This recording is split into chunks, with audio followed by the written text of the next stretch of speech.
Welcome back to Get NIST-y, the series that breaks compliance out of the checkbox trap and turns it into a real security advantage. No fluff, no FUD, just practical strategies to make compliance work for your MSP. I'm Jared Kasner, and I'm joined as always by my co-host of Get NIST-y and co-founder of Blacksmith InfoSec, Michael Zabarski. Hey everyone. Today we're going to talk about PCI. Clients think that using Stripe, Square, Shopify, or some hosted checkout means PCI is handled.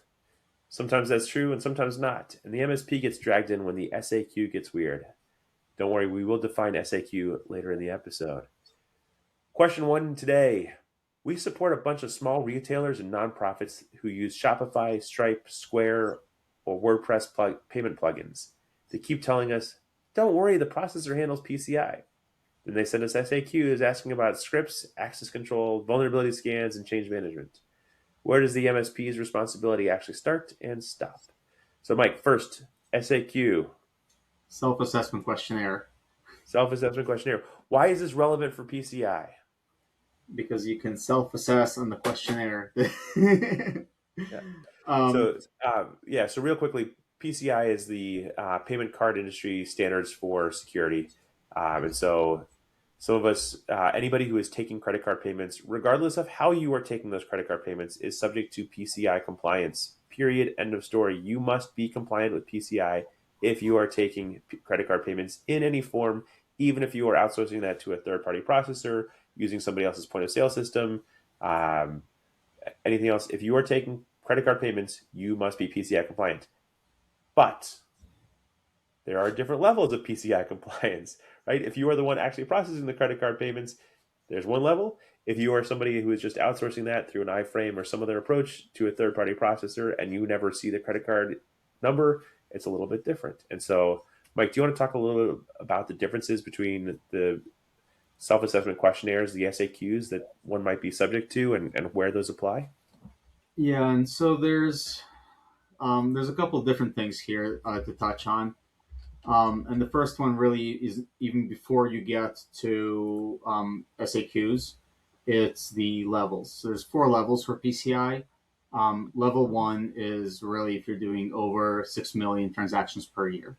At that point, all SAQs go the board. Doesn't matter how you're processing those credit cards, and you actually need to have a full audit by a qualified security assessor. Um, Most of our SMBs that we work with aren't in that bucket, but um, realize that you need to have the approved scanning vendor, you need to have a QSA come in, that's the qualified security assessor, and you need that QSA to give you a ROC or ROC, which is a report of compliance. So now let's talk about level two. Level two is going to be from 1 million to 6 million transactions per year. And there you're going to have your SAQs, you're going to do an attestation, and you need to do quarterly network scans. And we'll get into SAQs once we're done with all the levels.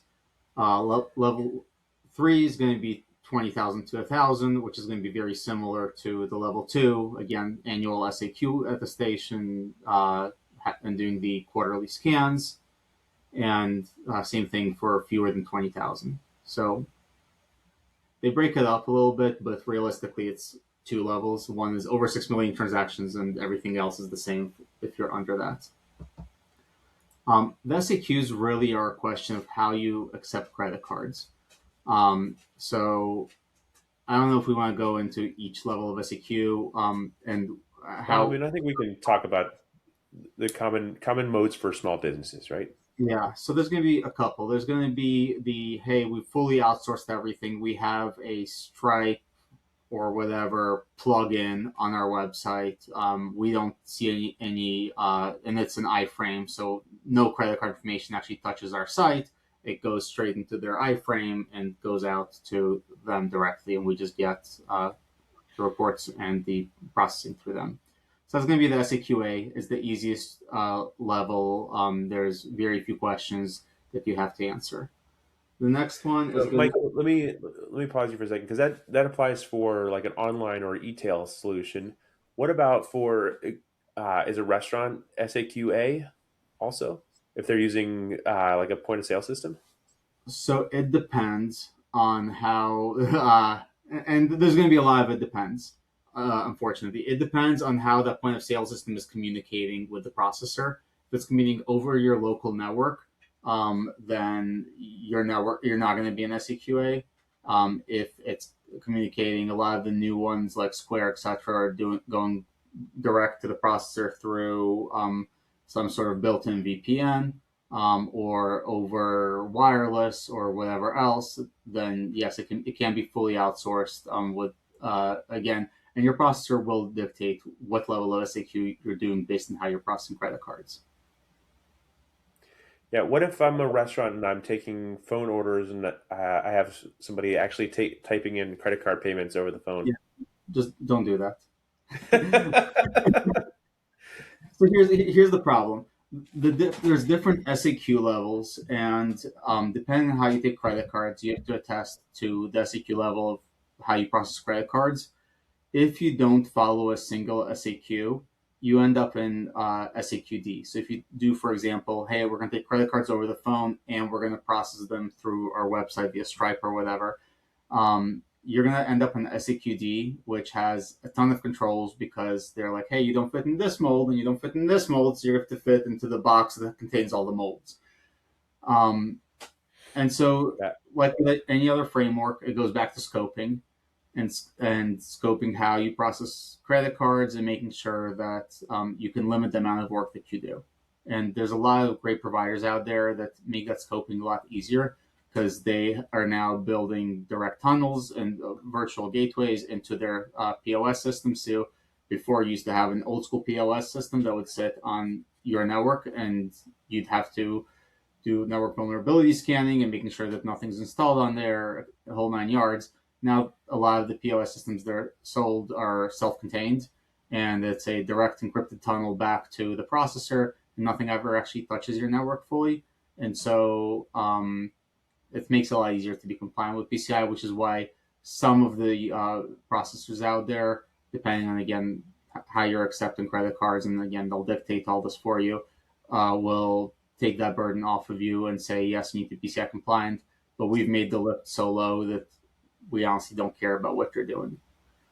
Yeah. I will also say there are some point of sale providers, POS providers for restaurants that are doing a really good thing to help the restaurants minimize the scope. So there's one of our favorite restaurants will take phone orders as well as online McDonald's? orders. Yes, McDonald's. If when you call in the order, they will give you an order number that you go out to their website and type in the order number, and then you pay online. They won't start building like actually cooking your order until you pay online. Um, but they won't take a credit card number over the phone. They force you to go to their website and do it right. So you can call and you can customize and you can do everything that you want to do, and then go to their website to actually make the payment. Because sometimes I think we've all been there where like Uber Eats or the website doesn't allow the level of customization that picky eaters like my wife need. And so, you know, being able to call in and get the order exactly the way you want it and make sure that they've written it down and are able to communicate with the chefs is great. But then also being able to ensure that they are not taking those credit card payments over the phone. Again, there are a lot of point of sale providers that are helping businesses do the right thing to avoid getting into that SAQD arena and get into the SA or keep them in SAQA or SAQB and like minimize the scope. Yeah, and I will also say that I have seen this is outside the scope of PCI, but when you place an order on Uber Eats does not communicate your order correctly to the restaurant, and then the restaurant ships the wrong food.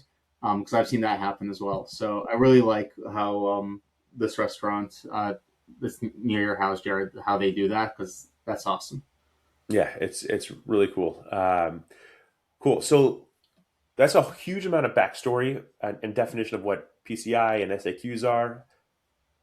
So where does the MSP's responsibility start and stop? It doesn't start anywhere and doesn't stop anywhere. It's all on the client. You guys can facilitate stuff like if they need to do quarterly vulnerability scanning, you guys can facilitate that. But again, this is their security program and their risk and their PCI compliance, not your PCI compliance. Um, I've seen clients go to MSPs to have them sign off on their SAQs, Don't do that. Same thing that Jared and I have talked numerous times about cyber insurance questionnaires. This is not for you guys to sign off on. You can provide your input on it of what you guys are doing for the client. It is for them to fill out and for them to own that risk. And again, this will go back to, hey, there will be certain technical controls that are within their SAQ that you will manage on their behalf. If they need to do MFA, if they need to do vulnerability scanning, if they need to have network segmentation, you guys are going to be configuring that. But they need to be driving that and owning that, because at the end of the day, this is their PCI compliance, not your PCI compliance. Yeah. Now, I was like half joking in my head as you were talking, Mike, about the barista going in and configuring network segmentation. And then I realized actually there's a fair amount of baristas with advanced degrees who might actually be able to do that. But that's a separate conversation for a separate day. But no, the reality is that Mike's exactly right. As an MSP, you cannot own the risk. You cannot own the security program. What you can do, this is not your responsibility, but one thing you can do to make your client's life easier is talk about the total cost of ownership of the program. So again, one of your clients might come to you and say, hey, we want to use point of sale system X. And you look at that point of sale system and you say, ooh, you know what you're going to be doing as soon as you take a phone order is you're going to have to type in right? You don't have the ability like that restaurant near me to be able to take the order over the phone and send them a link or have them enter an order number into a website and take the credit card payment online. And so now you're opening yourselves up to more risk. And so, yes, the point of sale system by itself is less expensive. However, you are adding on all these other costs that you may not be thinking about. And so you can help drive that conversation and give them food for thought. I look at that pun with a restaurant. But you can give them that food for thought around why they should be choosing vendor A versus vendor B when it comes to the point of sale system. When you think about, do they need network segmentation? Do they need some sort of online ordering platform? And what are the things that are included and not included in that, and help them make the more educated decision, and help them drive down their total cost of ownership. And guess what? When you do that, you become stickier with your client because they look at you as a trusted partner who's looking out not just for the initial cost, but the total cost, and helping them drive the overall success of their business and the health of their business. And then ultimately, that's what's going to get you a customer and keep you a customer, is because now when you've made their lives easier, they go tell their friends, and their friends come to you and say, hey, Mike, I heard you helped Jimmy's Chicken Shack get their point of sale system set up correctly. I know our audience is going to recognize that Jimmy's Chicken Shack reference from the 90s music, so it's totally fine, Mike. Don't worry about that. Anyhow, I digress. So, look, be the trusted partner, be the trusted advisor. Do not sign off on an SAQ for your clients.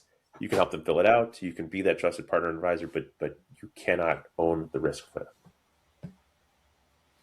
I think we've answered that question. And if not, again, reach out. Let us know what other questions you have around PCI, and we're happy to dive into them. Speaking of PCI, our second question is also PCI aligned here. The client's web developer added analytics tags, chat widgets, and marketing pixels to a site that has an embedded payment flow. The client thinks this is a marketing issue, not a security issue. How should an MSP explain payment page script risk without sounding like the fun police? Well, this there's is really nothing more fun than marketing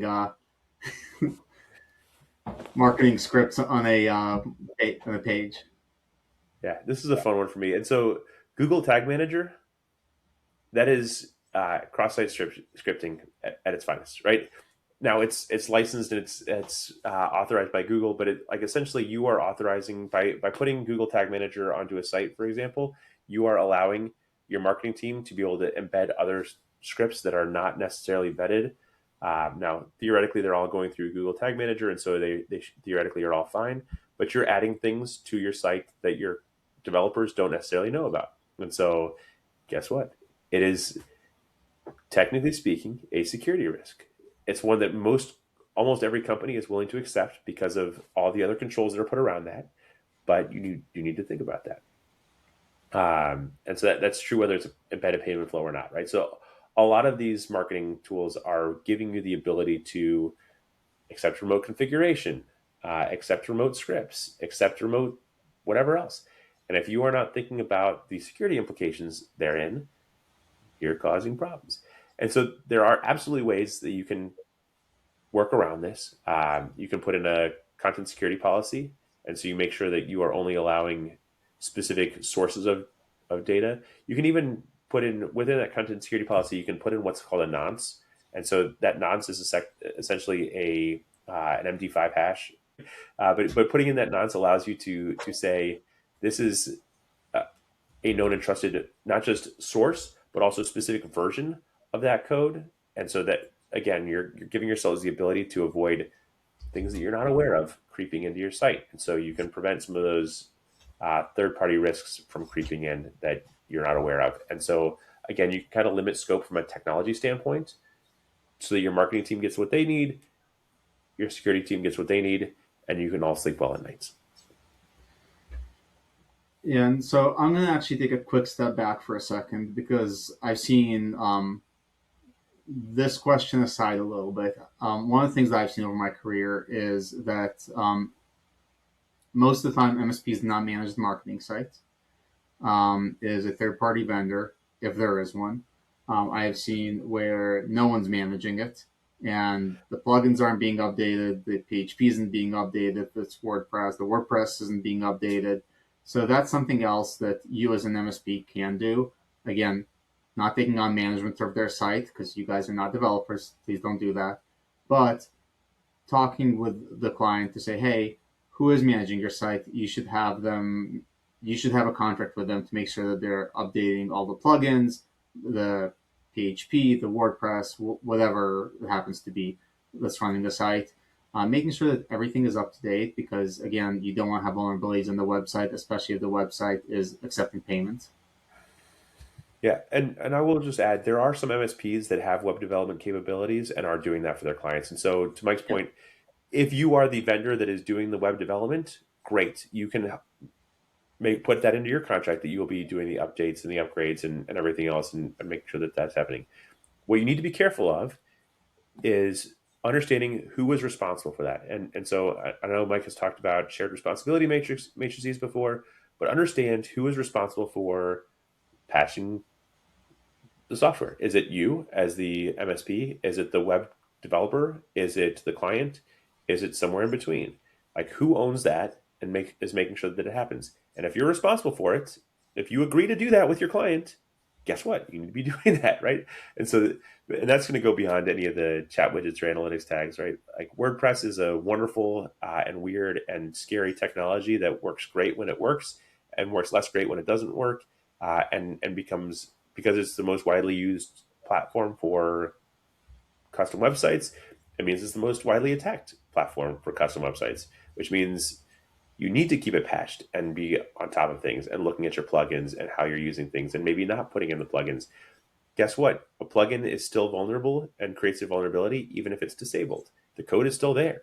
And so like you need to be thinking about your WordPress. So anyhow, we're kind of getting away from the marketing Yes. pixels, the question, but again, the result is sort of the same: is understand your shared responsibility matrix, understand what you are responsible for versus what your clients are responsible for. Um, but like, how do they explain risk around payment pages and or just web security risk in general without being the fun police? Yeah. So I think a lot of that is going to go back to, again, I don't think there's a fun police issue here. It's not like anyone outside of marketing is like, woo, we need to. um, but the reality of it is they need to make sure that they're having those conversations with regards um, to the previous points, making sure everything is patched, right? Um, one of the big pieces can also be from a compliance standpoint, the privacy compliance policies of what you're actually tracking and what is considered sensitive data, whether it's under GDPR, CCPA, etc., and what you're doing with that data. And so having the conversation of explaining the page script risk around it. Um, you know, you can have the conversation of, hey, you need to understand that when there's a script on a page, it's gonna run, and it can be possibly abused depending on what kind of script it is, especially if it's taking input from the user. Depending on how it's written, same thing for the plugins, depending on how they're written, if they haven't gone through some sort of third-party validation. Um, and now with people vibe coding anything they want to left and right, people are publishing WordPress plugins without great security practices in them.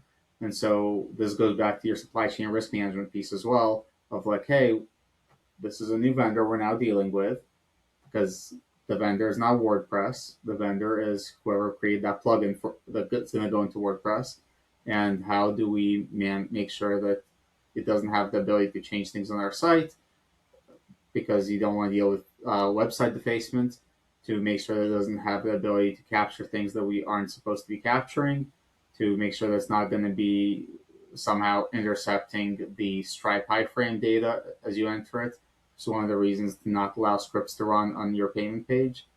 There's lots of different ways that this could go wrong.